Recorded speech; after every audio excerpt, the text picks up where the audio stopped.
안녕하세요. 쏘아TV의 AK입니다. 오늘은 제가 많이 경험했고 가장 많이 근무했던 QA 직업군에 대해서 이야기해보고자 하는데요. 그 중에서도 오늘은 QA 직업군이 왜 힘들고 어려운 직업이었는지에 대해서 이야기를 해보고자 합니다. 해당 내용은 전적으로 제 경험에 맞추어 작성된 이야기입니다. 그렇기 때문에 100% 해당 직업군에 대한 올바른 정보를 드린다고 말씀드릴 수 없으며 다소 편파적인 시점이 제공될 가능성이 매우 높습니다. 이 점 참고하시고 시청해 주시기 바랍니다. QA는 게임업계의 3D 직업 중 하나다? 네. 게임업계라는 곳이 다 치사하고 더럽고 힘들고 어렵지만 그 중에서도 게임업계 3D 직업군이라고 한다면 보통 3개를 꼽을 수가 있는데요. 운영, CS, 그리고 이번에 제가 말씀드릴 QA입니다. 그렇다면 QA 직업군은 왜 3D 직업군으로 꼽힐까요? 3가지로 나눠볼 수 있을 것 같은데요. 첫 번째는 정해지지 않은 근무 시간입니다. 보통 일반적인 회사에서 근무 시간은 오전 9시부터 오후 6시 혹은 오전 10시부터 오후 7시까지 근무를 하고요. 게임 회사들도 일반적으로는 동일한 시간대를 갖고 근무를 한다고 합니다. 하지만 제가 게임 회사 QA로서 근무해봤을 때 경험상 출근 시간은 오전 9시부터 혹은 오전 10시부터인 것은 동일하지만 퇴근 시간이 확정된 적이 많지 않습니다. 그러면 왜 그렇게 퇴근 시간이 미확정일 수밖에 없느냐? 이것은 업무 시작 순서를 보면 알 수 있는데요. 일반적으로 QA 업무 시작 순서는 개발팀에서 테스트 클라이언트가 완성이 되면 이것을 QA팀에 전달을 하고 이를 기반으로 업무가 시작되게 되는데 보통 이것이 QA팀의 업무 시작, 즉 오전 9시든 10시든 그 시점에 전달되는 경우는 일반적으로는 거의 없습니다. 왜냐면 사람이 하는 일이다 보니까 늦어질 수도 있죠. 하지만 대체적으로는 업무 시작 전에 온 적은 거의 없었고요. 빠르면 11시, 12시, 늦게 되면 7시 퇴근이라고 가정했을 때 6시 반에 전달되는 경우가 생깁니다. 그러면 결국엔 야근을 할 수밖에 없게 되는 거죠. 이렇게 됨으로써 정해진 근무 시간은 확정된 게 없게 됩니다. 왜냐하면 퇴근 시간이 확정되지 않았으니까요. 자, 그러면 이렇게 근무를 길게 늘어지게 되면 최악의 경우에는 주 100시간 근무도 흔하게 발생하게 됩니다. 네, 주 100시간 근무. 지금 현재 법적으로 정해져 있는 52시간 근무보다 거의 2배. 물론 요새는 대기업을 중심으로 해서 주 52시간을 지키려는 움직임도 보이고 있지만 말 그대로 대기업들의 한정된 이야기고 사실 대기업들조차도 52시간을 확실히 지킨다 라고 볼 수 있을지 어떨지는 직접 근무해보지 않는 이상은 알 수 없는 부분이겠죠. 두 번째, 업무 대비 낮은 급여 조건입니다. 보통 회사에서 근무를 할 때 그리고 모든 조건이 동일하다고 했을 때 우리가 가장 먼저 생각하는 건 돈입니다. 월급이죠. 근데 이것이 업무 강도 대비 너무 낮은 급여를 제시받게 되고 받을 수밖에 없게 됩니다. 자, 그러면 도대체 얼마를 받느냐? 제가 신입일 때 기준, 그러니까 이게 한 10년쯤 전 이야기입니다. 10년쯤 전에 제가 1,900만 원 정도로 받고 시작했습니다. 월 한 150만 원 정도요. 근데 요새 검색해 보니까 그렇게 많이 오르진 않았더라고요. 제일 많이 받는 곳을 기준으로 해서 여러 군데를 찾아본 결과 2,200에서 2,400만 원 선 정도가 되더라고요. 안 주려고, 그러니까 낮게 주는 곳의 경우에는 검색을 해보면 1,500에서 1,800까지도 있었습니다. 요새요. 2019년에 말이죠. 제가 신입이었던 10년 전 대비라고 따져봐도 오히려 낮죠.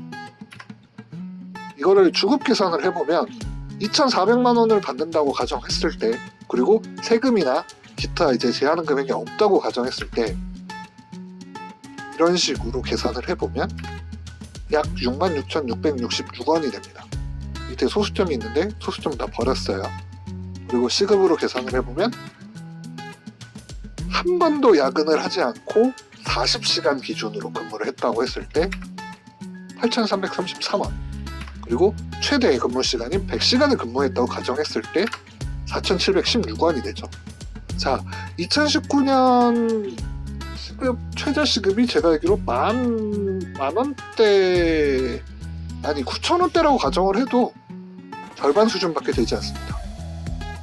자, 그러면 연봉이 낮아질 수밖에 없는 이유는 뭐가 있을까요?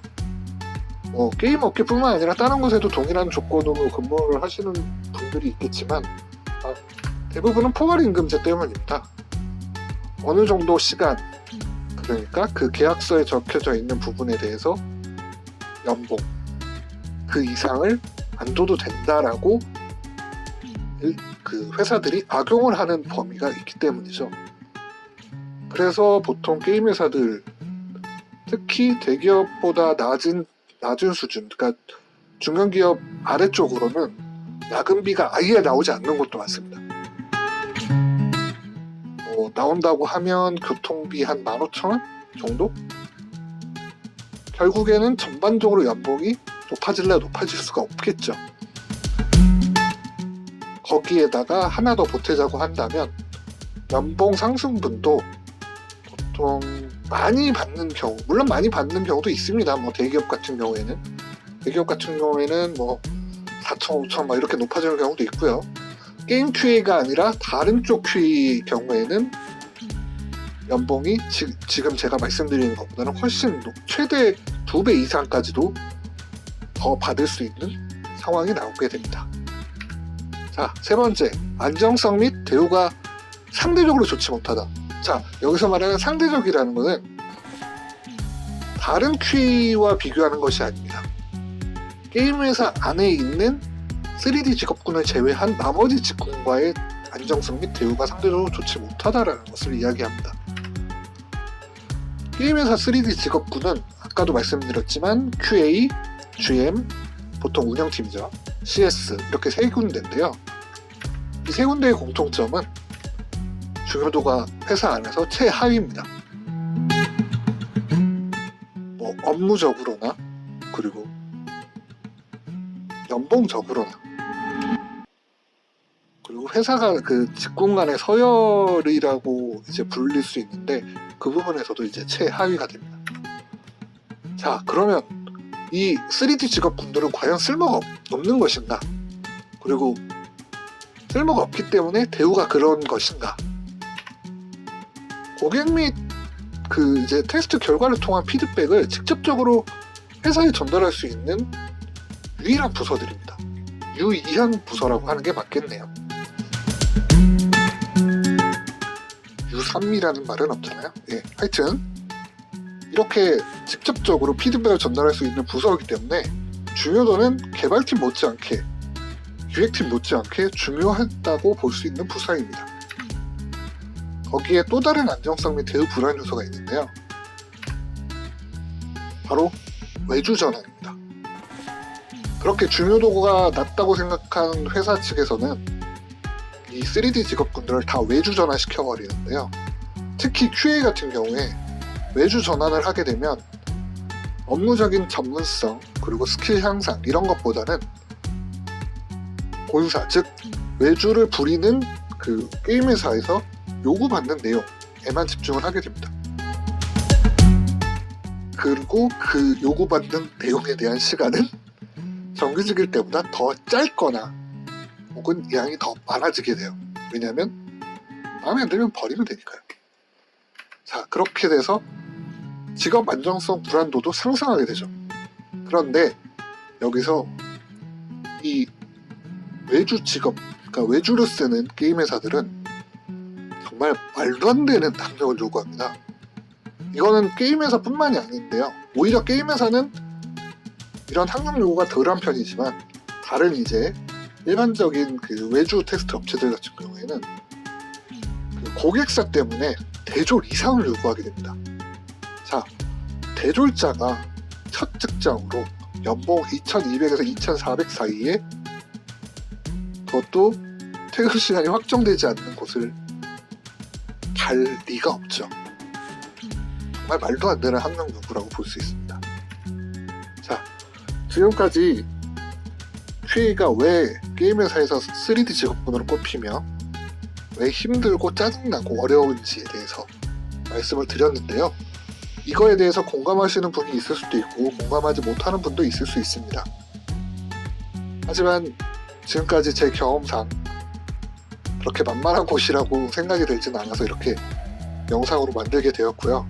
그러면 다음 시간에는 어떤 이야기를 해볼 거냐면, 자, 이렇게 어렵고 힘든 부분이 있음에도 왜 QA를 하는지, QA를 함으로써 내가 얻는 뭐랄까요, 직업적인 만족감, 뿌듯함, 이런 게 어떤 것이 있을지에 대해서 이야기를 나눠볼 수 있도록 하겠습니다. 지금까지 시청해주셔서 감사합니다. 소아TV AK였습니다.